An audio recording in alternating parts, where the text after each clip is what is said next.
74% of Americans are overweight or obese. 50% now of American adults have type 2 diabetes or prediabetes. These were diseases where there was 1% of Americans in 1950 had type 2 diabetes. Now it's 50% of Americans have prediabetes or type 2 diabetes. Alzheimer's, dementia are going through the roof. Young adult dementias have increased like 3 times since 2012. So early onset dementias, we're seeing, this 1 in 2 Americans are expected to have cancer in their lifetime now, 1 in 2, and young adult cancers are going up 79% in the last 10 years. We've got, of course, the autism rates are absolutely astronomical. 1 in 36 children has autism now in the United States. Hey guys, it's Sai. If you're super curious but don't always have the time to watch your favourite podcasts, you found the right place. Here's your summary of the Joe Rogan Experience number 2210, in less time than it takes to spray your crops. Let's jump in. In this episode, Joe Rogan hosts Casey Means, MD, and her brother, Callie Means, who delve into the complexities of the health and food industries. Casey is a physician and co-founder of Levels Health, focusing on metabolic health, while Callie is the co-founder of TrueMed, which allows HSA spending on health-related items.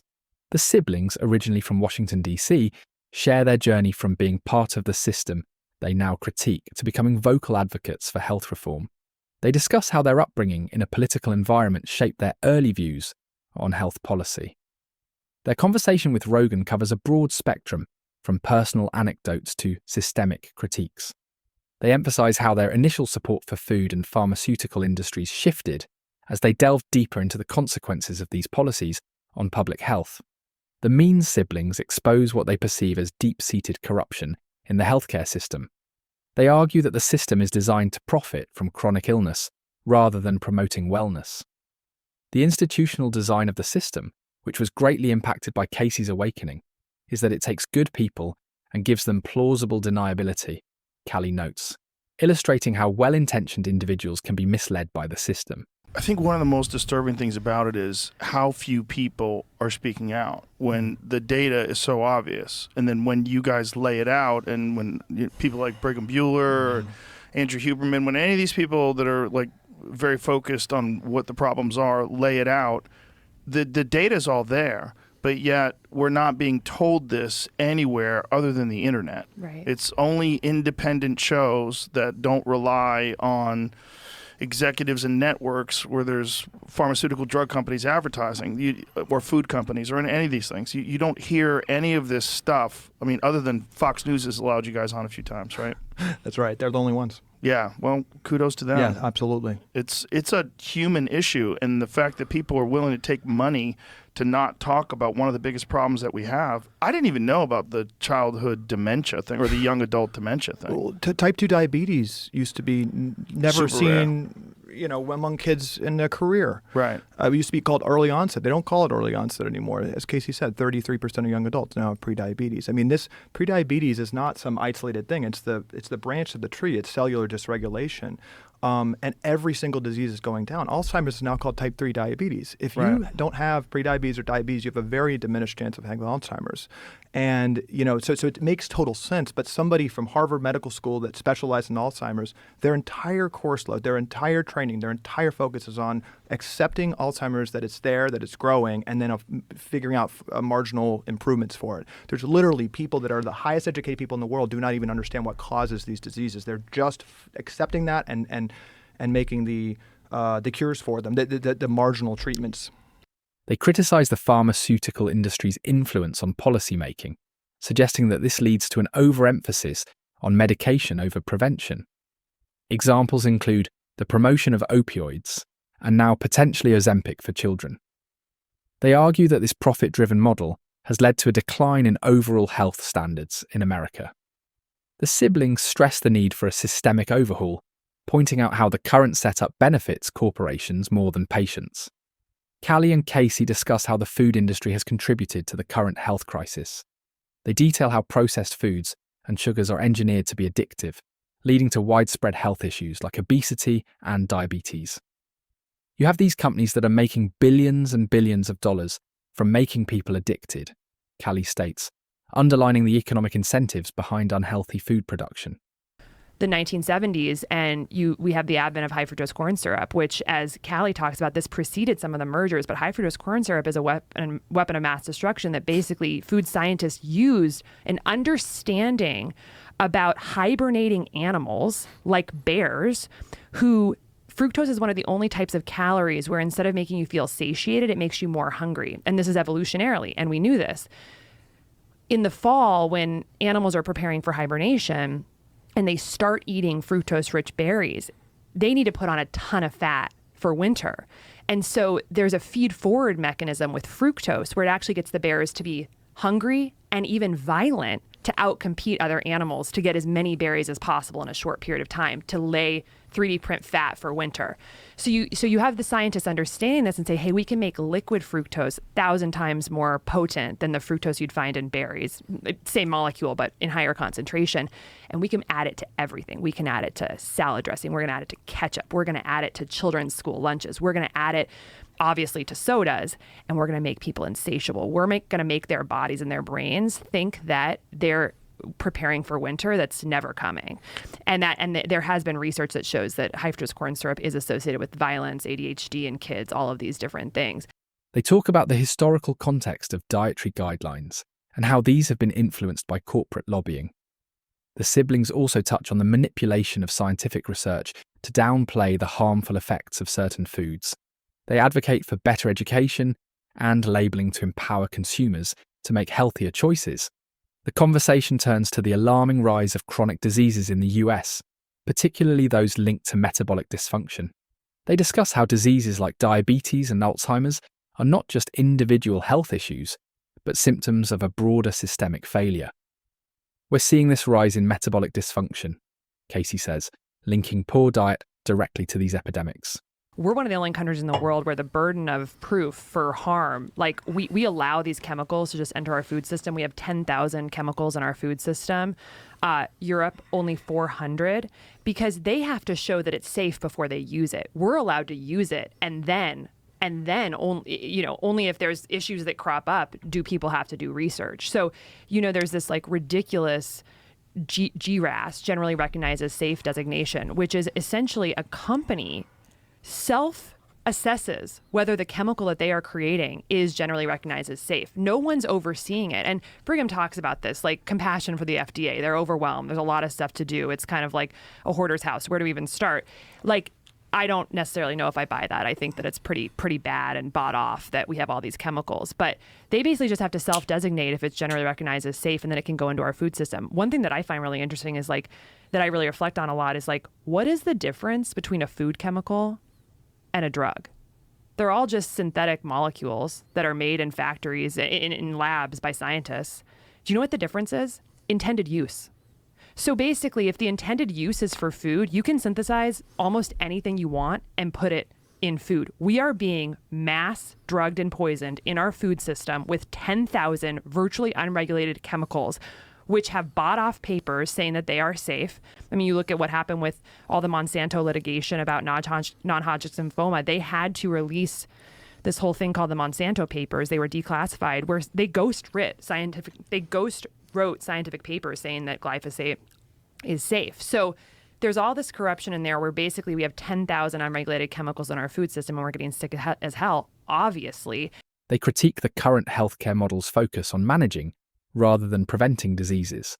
The siblings propose a shift towards preventive care, using technology and education to empower people with knowledge about their own health. Casey and Callie explore how environmental factors contribute to health decline. They discuss issues like chemical exposure from plastics and pesticides, which can lead to early puberty and hormonal imbalances. We're seeing this rise in early puberty in girls, Casey points out, attributing it to environmental estrogens. What's happening in our environment right now? So what drives early puberty is excess estrogens, right? We're pushing estrogens to basically, spark that whole process of puberty. Well, look at our world. Where are these why would we be having extra estrogens? Well, let's look at our environment, the plastics. So we've got plastics, as you know, everywhere. I love, you were talking about this, I think, with Brigham. Like, you've got the metal cups, and I love it. But like, there have been 8 billion metric tons of plastic produced on planet Earth since about 1907 when plastic was commercialized. And the interesting thing about plastic is that when it breaks down, it acts like a xenoestrogen, an exogenous estrogen molecule that can literally bind to our estrogen receptors and act like estrogens. So now we've got this, like we've got plastic effing everywhere. It's literally in the air we're breathing, the nanoparticles, it's in our food, it's in our water, it's in everything. And we've now found plastics in every human organ. So of course that's affecting our bodies and our young girls' bodies. It's actually affecting our bodies in utero. There was a recent study that was done that showed 100% of placentas that were dissected had microplastics in them. So that's... They connect these environmental factors to broader societal changes, including the feminization of males through diet and chemical exposure. The siblings argue for a holistic approach to health that considers environmental impacts. They stress the need for regulatory changes to protect public health from these environmental threats. Both guests emphasise the necessity for radical systemic change in healthcare and food policy. They argue for transparency, accountability, and a shift towards preventive care. We need to completely rethink how we're doing this, Callie says, calling for a grassroots movement to challenge the status quo. Processes, like we need... as a state, we need to get back to American agriculture being regenerative agriculture. We're totally screwed if we don't do that. We cannot continue with this mass poisoning of our farmland. Not only is it horrible for our farmers who are dying at astronomical rates from chronic disease, but it's terrible for our children and our bodies. And if people start understanding that, because people like RFK are in the leadership positions, and that's becoming part of the zeitgeist, it will change the way people buy and what they're willing to tolerate, putting voice to power to some of these things that people feel and people know. If this is actually, right now it is silenced at the top. We went through 4 years of COVID without a single healthcare leader at an agency ever telling us to get on top of our metabolic health and how to do that, ever. And yet people were talking about it. So if we are able to give voice at the highest level to these concepts, I just wonder also what that ripple effect through our country is going to be like. We are able to give voice at the highest level to these concepts. I just wonder also what that ripple effect through our country is going to be like when people are part of that tribe and can actually speak about it without the fear of being called, just totally alt-right, crazy person for even talking about these things. They discuss potential reforms like taxing unhealthy foods, subsidizing healthy options, and reallocating healthcare budgets. The siblings also suggest that individuals must take responsibility for their health, but acknowledge that systemic changes are necessary to provide the environment for such personal initiatives to succeed. Education is pinpointed as a critical tool for change. Casey and Callie stress the importance of public awareness about the links between diet, environment, and health. They discuss how misinformation and lack of education have led to poor health choices. It's about doing what's right and getting this innovation to the American people. Casey critiques, pointing out how this narrative often serves corporate interests over public health. I think a lot of people listening to us years ago, it's just like, this sounds conspiratorial. And it's just like, what actually happened? And there's a couple like really important dates that happened that are historical that I think like set this structure really intentionally. The first was 1909, the Flexner Report. So literally John D. Rockefeller's personal lawyer wrote the report for Congress that basically set the standard that's the standard today for medical education. And it literally says in the binding guidelines that holistic health and nutrition and anything about interconnectedness of the body is pseudoscience. It says we need to name the condition and cut it out or prescribe it. And what year is this? 1909. So they're still going by the recommendations of 1909. We still follow the Flexner Report. A policy, I mean, and we could get crazy. the policies, but like rescinding the Flexner Report and having updated scientific education and standard of care guidelines based on what we've learned since 1909 about the majesty of the interconnectedness of our body is a really good first start, because we're binded under a law, just demonstrably, just like, again, not conspiratorial. John D. Rockefeller's personal lawyer wrote this report. Why? Because John D. Rockefeller is the father of the pharmaceutical industry and created pharmaceuticals from byproducts of oil production,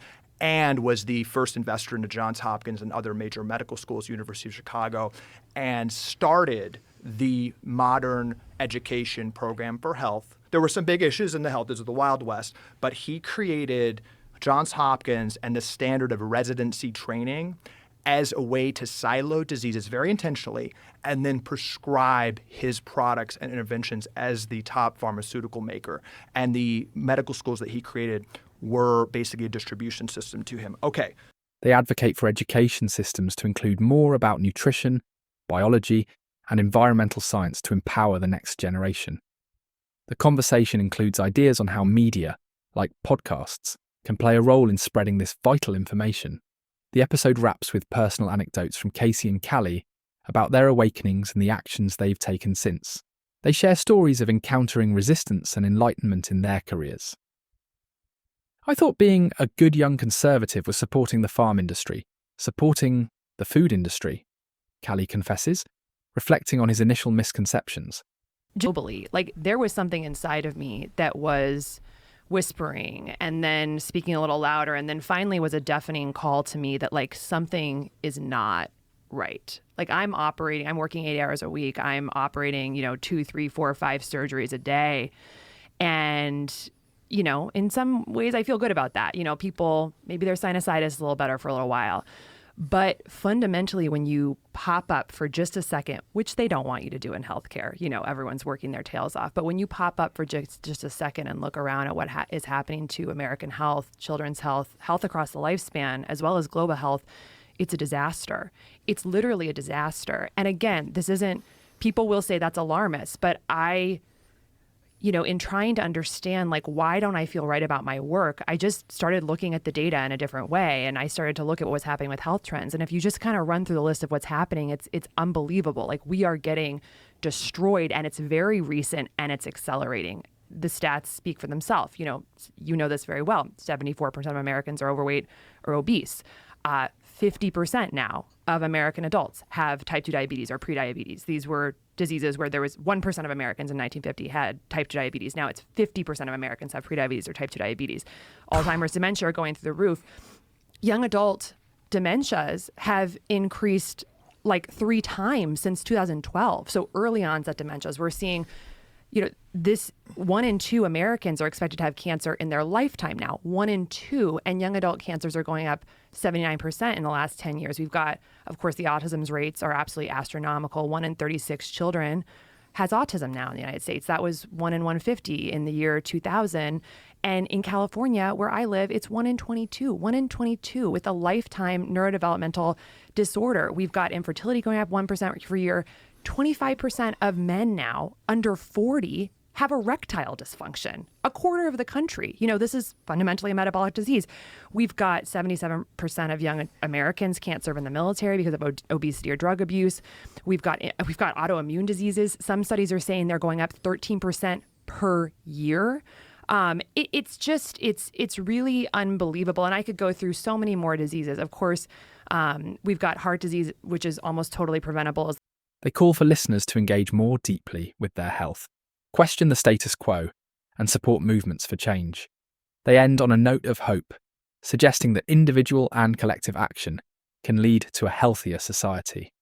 In wrapping up this episode of the Joe Rogan Experience, Casey and Callie Means have provided a comprehensive critique of the health, food, and policy landscape in the US.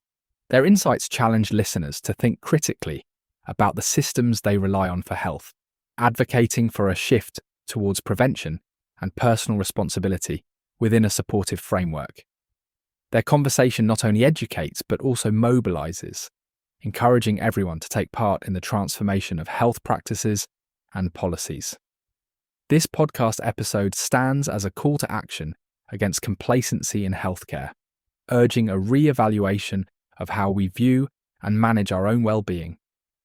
If you learned something new and want to spread some love, we would really appreciate if you hit the bell icon to get a head start on new episodes uploaded every other day. If you want to stay updated, head on over to X and give us a follow at solutionsai_. All links are super easy to find down in the description and pinned to the top comment.